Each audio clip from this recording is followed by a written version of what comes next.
So magandang araw sa inyong lahat.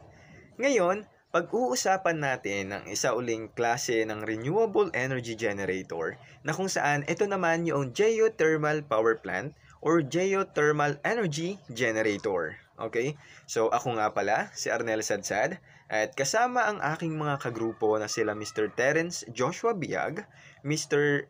Daryl Ernest Peñero, Mr. Junel Gutual, Mr. Erwin Fosticon, Mr. Edmar Constantino at Mr. Miko Harvey Moresco, ipapaliwanag namin sa inyo guys yung mga bagay na may kinalaman sa geothermal power plants. Kung paano ba siya nagfa-function, ano ba yung ginagamit niya para mag-generate ng electricity, at iba pa. Okay, so tara na guys, simulan natin at alamin natin yung mga bagay na may kinalaman sa geothermal energy.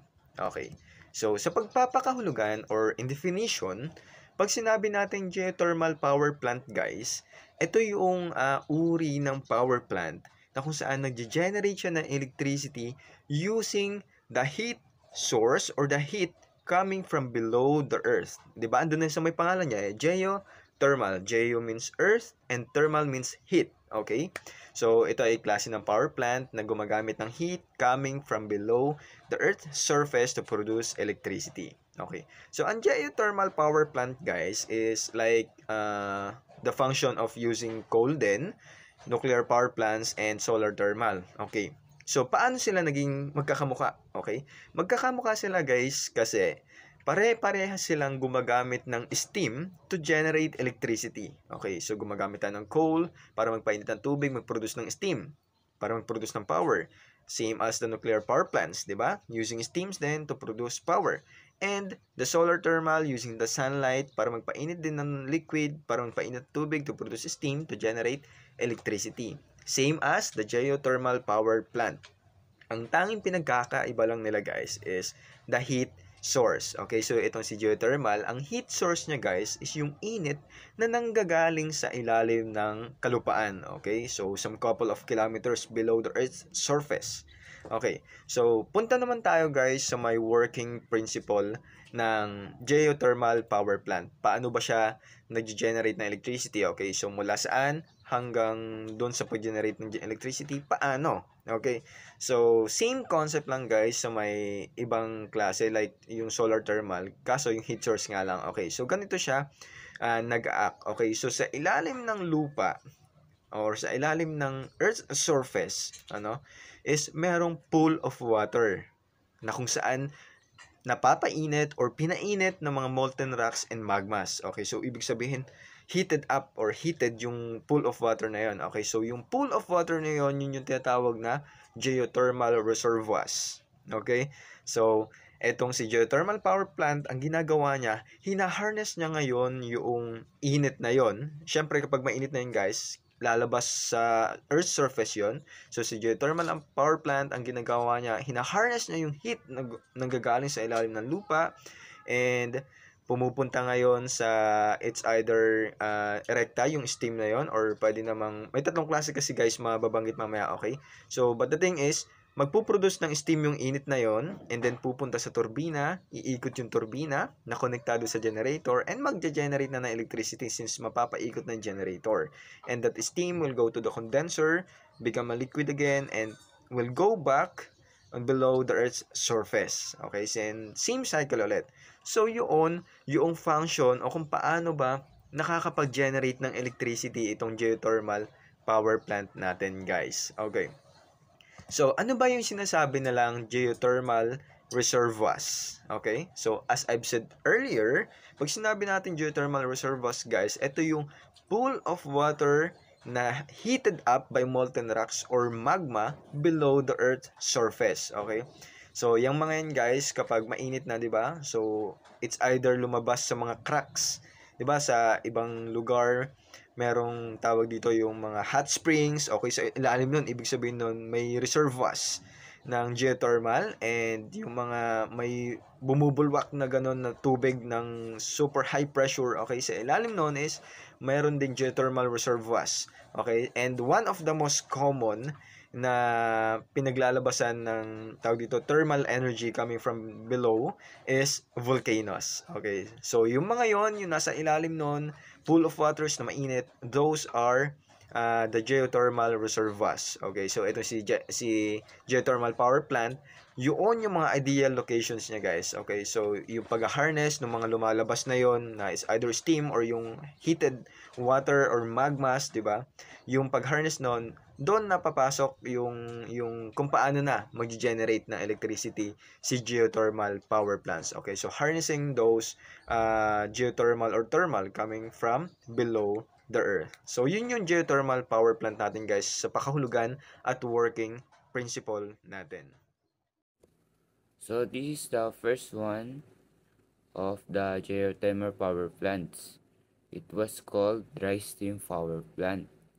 So dry steam plants are the most common types of geothermal power plants, accounting for about half of the installed power plants.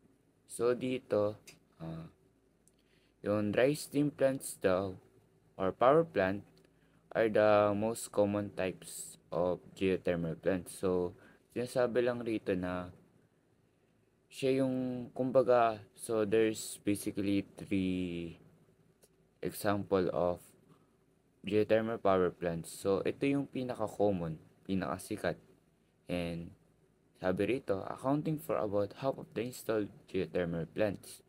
So, yung kalahati nito,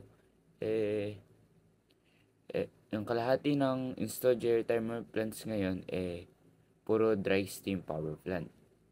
So, ang working principle nito, they work by piping hot steam from underground reservoir directly into turbines from geothermal reservoir, which power the generator to provide electricity.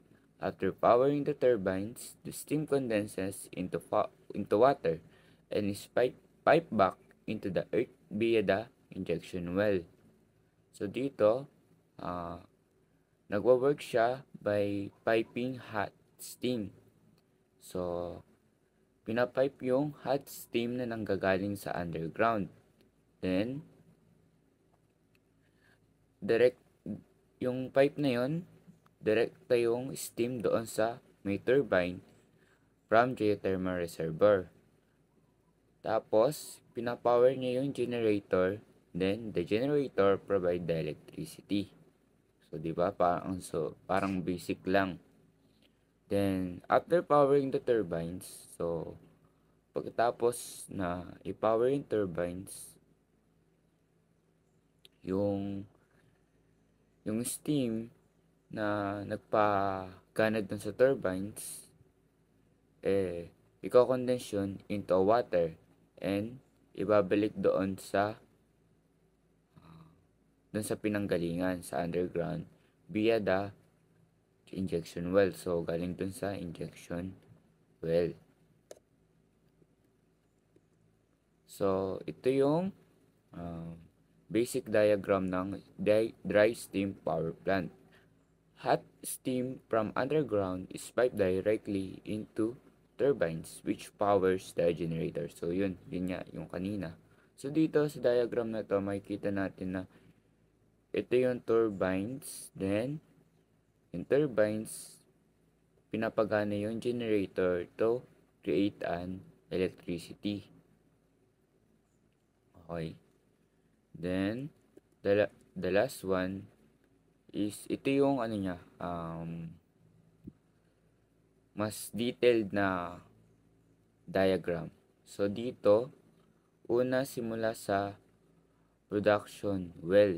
Doon pinapipe yung hot steam. Then, sa tube na yan, yung steam aangat. Then, pupunta sa turbine. Then, yung turbine, iikot yan syempre. Tapos, then, generate an electricity because of the generator. Then, dito sa may baba, sa may part na baba naman, pagkatapos magamit yung steam na yon, yung hot steam, i-cool siya. at kukulad at i-condense, then magiging water. Then ibabalik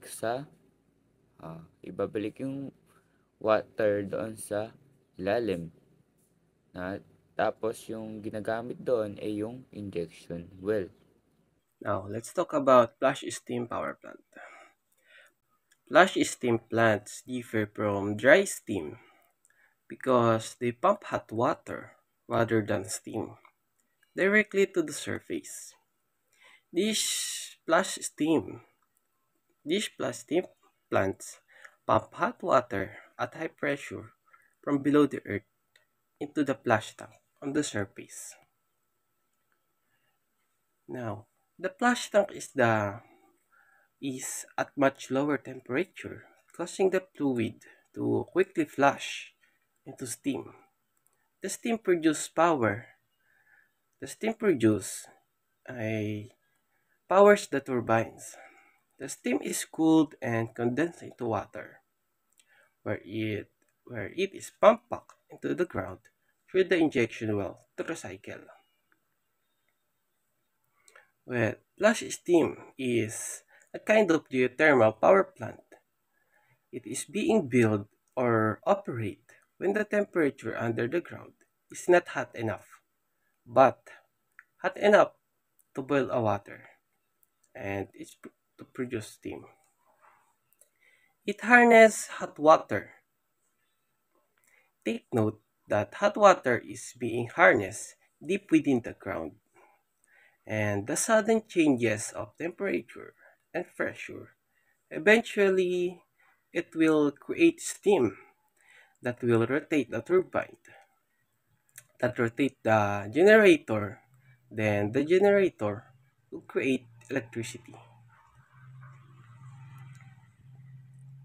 And now, this is the more detailed illustration of flash steam power plant. First, the water that being harnessed from the underground or production well is being sucked up, and is being sucked up that we call it the brine. It is usually salted water. Those water are the one that is produce the steam.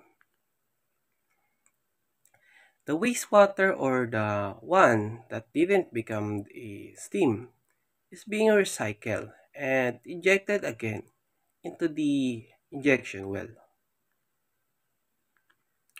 The brine that produces steam is going to rotate the turbine, just like what we discussed earlier.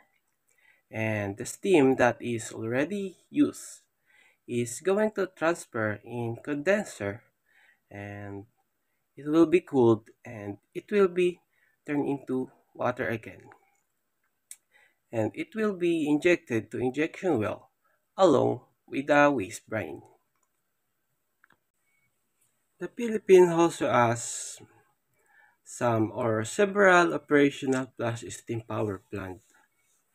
Some of these are Tiwi Geothermal Power Plant and Tonga Geothermal Power Station. It is mainly located in geothermal field in Leyte and in Albay. But there are also, you can also find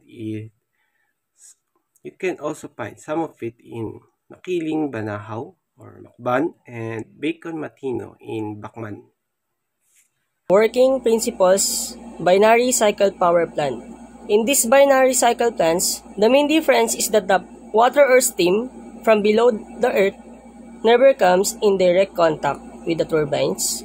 Instead, water from geothermal reservoirs is pumped through a heat exchanger where it hits a second liquid like is obutune, which boils at a lower temperature than water. This second liquid is heated into steam, which powers the turbine that drives a generator. The hot water from the earth is recycled into the earth through the injection well, and the section liquid is recycled through the turbine and back into the exchanging where it can be used again. So first is, what is injection well? So injection well is in geothermal power plant returns cold water back into the earth after it used to generate energy. This process helps maintain the pressure and temperature of the geothermal reservoir. So yun po yung geothermal power, and yun po yung injection well na malalaman natin mamaya sa part niyan. So next is working fluid. So what is working fluids? Nandito na tayo sa working principles binary cycle power plant. So makikita nyo dito yung mga parts niya. Unahin natin is yung working fluid in geothermal. Geothermal power plant, the most common working fluid is water. So ang working fluid daw na ginagamit sa geothermals, ang main niya is water. However, for lower temperature geothermal source, a secondary working fluid like organic compounds such as isobutane or isopentane is used in a binary cycle to efficiently extract heat from the geothermal brine. So, yun yung working fluid na makikita natin dito sa binary cycle power plant. And next is turbine. So, what is turbine? A turbine in a geothermal power plant uses steam to generate electricity. So, ang turbine daw, ginagamitan siya ng steam para mag-make siya ng electricity. Next is alternator for geothermal plant. So, a high temperature alternator is used in geothermal power plant to convert mechanical energy from a turbine into electrical energy. So, yung kanina is turbine, ginagamitan natin yung steam para mag-generate ng electricity. So, ito namang si alternator is mechanical energy na may ginagamit niya para ma-create ng electrical energy. So, next is cooling tower. A cooling tower in a geothermal power plant cools waste heat from the turbine exhaust steam. This allows the plant to operate and produce renewable energy. So, ginagamit yung cooling tower para ma-cool yung waste ng heat, and inaalaw niya daw yung plant para mag-operate or mag-produce daw ng renewable energy. Next is binary cycle power plant. So, what's the binary cycle power plant? It's a type of power plant that uses two fluids to generate electricity from geothermal energy. So, sinabi natin nga, ang main is water, and second is yung parang mga compost waste. Yun yung pangalawang liquid na ginagamit nila. So, geothermal fluid. So, what is geothermal fluid? The hot mineral-rich water and or steam that is extracted from deep underground reservoirs in a geothermal system. So, di ba kailangan natin ng steam para makakreate ng electricity? Yun ay ginagamitan natin ng turbine. So, para dun daw yung geothermal fluid. And next is, nasabi naman natin yung injection well. Yung unang part kanina is, returns cold water back into the earth after it used to generate energy. So, after daw gamitin yung water is, binabalik daw siya sa underground. And yun, parang ganun lang yung cycle ng babalik-balik. And for the last, production well. What is production well? Production well in a geothermal power plant is well that taps into underground geothermal energy. The well brings hot water or steam to the surface to generate. So yun nga, ang sabi ko nga kanina, para gumana yung turbine, kailangan ng steam. So dito daw sa production well, dito daw nag-generate or ginagawa yung hot water or steam. So, yun yung process. Siguro, production well, pagkatapos ng production well is turbine. Sa cooling tower naman, kailangan ng geothermal para gumana siya, para ma-cool niya yung water doon, and para mag-operate ng renewable energy. So, on our next slides, construction cost. The initial cost of geothermal power plant construction is high, but operational costs soon become relatively low. This means that even though geothermal energy becomes financially worthwhile in the end, the cost of power plant construction may put geothermal energy out of the question. So, sa madaling salita, yung pagpagawa ng geothermal power plant construction ay sobrang mahal I mean, expensive yung pagpapagawa niya, ganun. Kahit mura lang yung operational niya or yung pag-sustain sa power plant, yung sustain mo para di masira, ganun. Yung operational, kung paano siya mag-function, kung gaano kadami yung resources na bibigay mo or manpower para i-operate siya, ganun. Kahit napaka-worth it, low lang yung operational cost niya, mataas yung construction cost niya, yung initial cost. So, ito yung dahilan kung bakit hindi tayo gumagawa ng madaming isa sa dahilan kung bakit hindi tayo gumagawa ng madaming geothermal power plant compared to oil power plant. So, in our next slide, we have the advantages of geothermal power plant. So, in some advantages of geopower include its sustainability and consistency. Geothermal energy is renewable, so it's both more environmentally friendly and less susceptible to natural resources wars than fossil fuels are. Geothermal can consistently produce energy output of 24/7 regardless of weather condition or seasonal changes. So, yung ibig sabihin lang netong sa advantage natin, kahit gaano pa ang katindi yung weather or rather umulan man o umaraw, same lang yung output, yung power output na binibigay ng geothermal. So, yung power niya ay consistent lang. Kung ano yung binibigay niya, consistent lang regardless of weather. So, kasi nga, yung energy na ina-harness natin dito ay ang heat ng magma from below the earth. So, kahit mag-snow pa yan, hindi naman maepektuhan ng snow yung magma sa ilalim ng earth kasi sobrang init yan. So, it's like a molten rocks below the earth. So, isipin nyo yung Mount Everest and surrounding the Mount Everest, may mga lava rin doon, di ba? Kahit puro snow na ron, may mga lava pa rin. Kasi nga, they came from the underground. So, sa Earth naman kasi, hindi na lang naman yung sun ang nagbibigay ng init sa Earth. Para tayo naka-sandwich, which is, ang ina-harness natin ay yung nasa ilalim na lupa na init kaysa sa taas na sun. Para lang tayo naka-sandwich na ganyan. Parehas mainit. Kaya sobrang mainit na rin sa Earth. Kaya sabihin nyo ng global warming. Mainit talaga rito pero yung init na yun, nakapag-sustain siya ng life. So, yun lang naman yung sinasabi dito na mas environmental friendly siya kasi infinite, diba? Renewable kaysa sa fossil fuels na nauubos.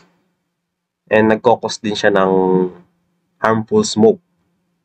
Ayun pala, so dito sa geothermal, hindi tayo nagkokos ng harmful smoke and other greenhouse gases kasi ano lang naman binoboil lang naman natin yung tubig para maging steam.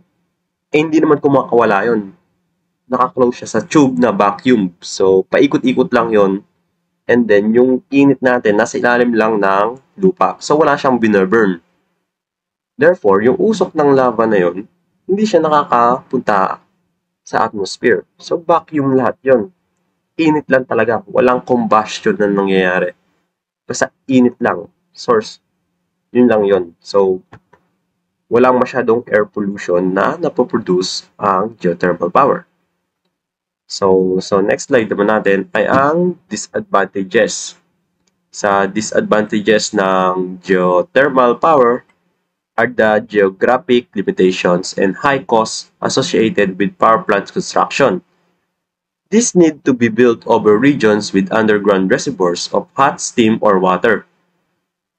Though it's technically possible to engineer enhanced geothermal system, EGS, in sustainable environments, in unsuitable environments, it's highly impractical to do so.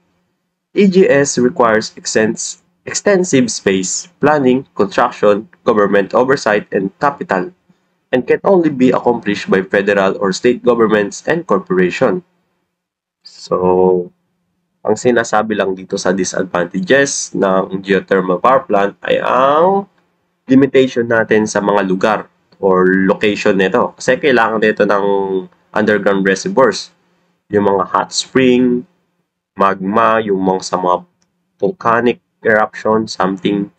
Kasi nakapalibot siya sa active volcano and active trenches, di ba? Madami dapat magma. Sa bagay, yung reservoirs naman kasi, magma lang yung nagpapainit dyan. Wala naman talagang tubig na mainit talaga eh. Uminit lang yan dahil sa magma na nagkokos na cause ng vulkan near that place. So, merong pockets of water underground and then yung magma, 4,000 of years, through erosion and tectonic plates movement, nag-cause ng shifting sa underground. Medyo dumikit, medyo tumaas yung magma na gano'n. Halos nag-touch lang, pero di nag-touch. May gap sila na bato or hard rocks. So, parang nagpapakulo lang siya sa underground ng tubig. Yun ang nagkukos ng pagbuo ng water. Natural water spring. Natural hot water spring. So, yun lang naman ang nangyayari sa mga limitation ng location. And sinasabi ko nga kanina, mahal ang pagpapagawa ng power plant na geothermal.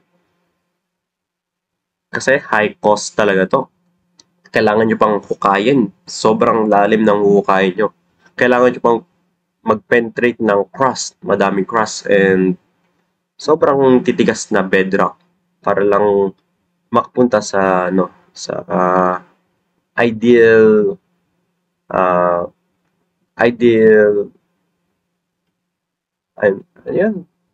na lalim nito para ma-harness niya yung temperature ng magma underground. So, doon pa lang, madami ng cost. So, initial cost lang to. Pero yung pag-operational cost na, mababa na lang siya. Pero, mahal pa rin talaga ang initial cost ng geothermal power plant. So, kaya sa mga ganon, kailangan nito ng mga malaking space. Yung planning down nito, maganda yung planning. And yung construction nito ay kaya lang i-handle ng government, federal or state governments and corporation, mga private corporation. Ito lang ang kayang humandle nito kasi sobrang mahal talaga ng pagtayo nito. So, isa pa sa nabanggit dito, possible naman na gumawa ng geothermal na nag-fit sa environment kahit hindi suitable yung location niya. Ibig sabihin lang nito, kahit sa dito sa Cabanatuan, pwede tayo magtayo rito ng geothermal power plant. Kahit wala naman tayong mga vulkan dito, di ba?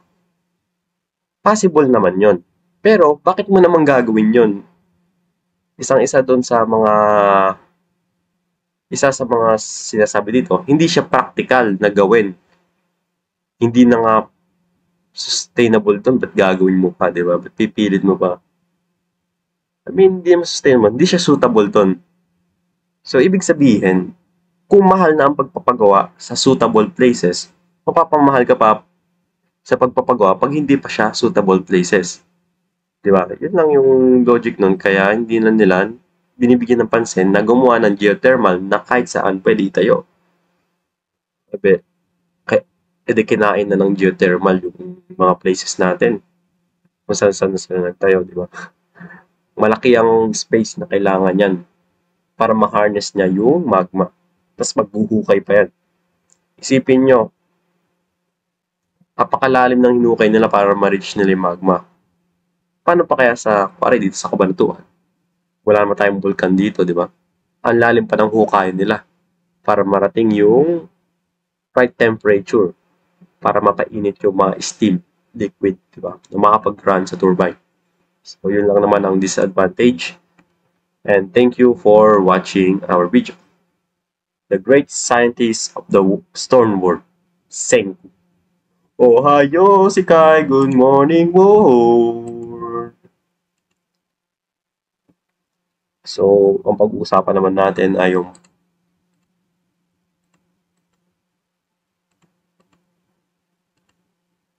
ang pag-rotation sa ML. So, pag naman nakita niyo yung core nyo nag-turtle, pumunta naman na kayo. Hindi naman ibig sabihin na puntahan nyo agad. Tignan nyo na lang kung pag may lumapit na na ibang hero dun sa core nyo na nagpa-farm or nagta-turtle. Puntahan nyo naman, tulungan nyo naman kayo paano yung pabayaan. Sa X-Play naman, kaya nyo naman i-1v1 yung X-Play. Kaya nyo naman mag-survive dyan eh. You're supposed to be a solo laner na nag-help mid or kaya bottom ka lang or top regardless of your position. Diba? Ang hindi mo lang mapupuntahan yung opposite side mo. Pag X-Play ka, diba? So, tulungan nyo naman mag-farm yung core nyo paminsan-minsan and dapat hindi na kayo binibisita lagi. Ang kailangan bisitahin, dalawin lagi ng core yung marksman. Ang hindi nalaro ng marksman yung core, edi wala na. Napaog din marksman, hindi na siya nakabawi. Kaya kailangan alagahan din ng core yung marksman. So the disadvantage of geothermal power are the geomatic limitation of high cost associated with power plant. So the disadvantage of geothermal power plant are the geomatic limitation costs associated with the enhanced geothermal system in sustainable environment is highly practical to do so. EGS requirement extension space, funding, instruction, government, and oversight, especially. So thank you for watching our short geothermal video about the geothermal power plant, geothermal energy, EEE 323. Bye-bye.